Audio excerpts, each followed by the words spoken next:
Two female government legislators in the British Virgin Islands House of Assembly have made public their apprehensions about the contentious plan to expand the runway at the Terence B. Lettsome International Airport on Beef Island.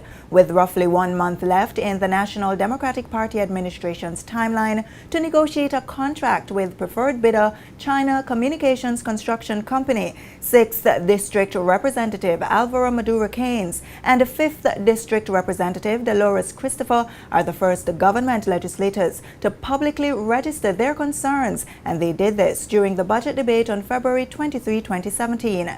Mrs. Maduro Keynes argued that she is not against the plan, but has seen no financial evidence to demonstrate that the territory can afford to expand the runway at this time, a move which could possibly hold the BVI hostage. I am not against an airport.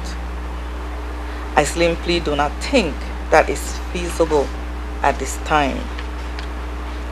There are too many things in our country that needs to be fixed that I think should take priority.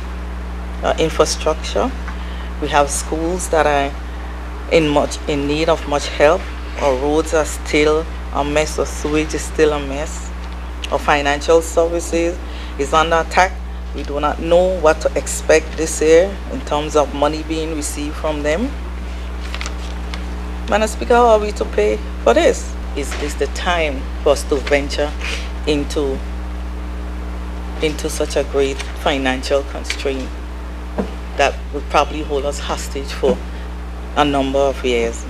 Representative for the 5th District, Dolores Christopher, urged the Premier not to take concerns about the project lightly, and in questioning the suitability of the airport expansion, also sought answers on the BVI's financial ability to underwrite the massive capital project, which the preferred bidder says will cost $153 million.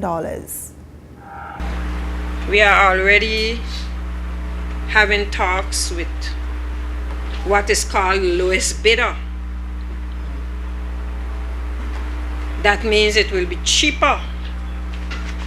But Madam Speaker, cheaper is not always the best. You have to examine what they're offering. What they're requesting. Both what they're offering and what they're asking for.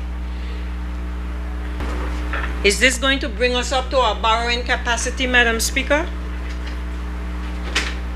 Right now, we are already hearing that the British pound is on a decline.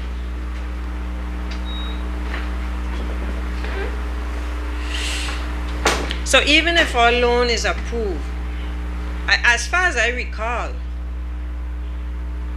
the stance that was taken before is that don't make loans for me to have to pay back for you.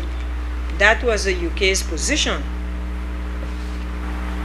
We can't throw ourselves overboard, Madam Speaker.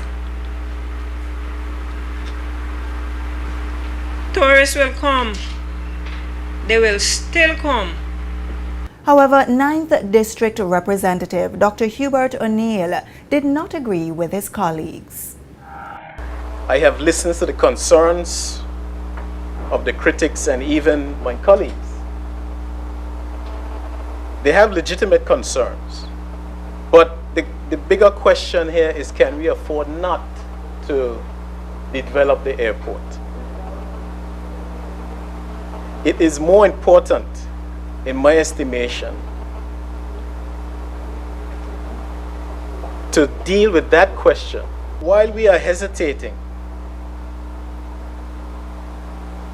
What's happening is that the other islands in the Caribbean are also expanding their airport facilities as well. The government says the expansion will increase direct airlift to the BVI by accommodating larger aircraft.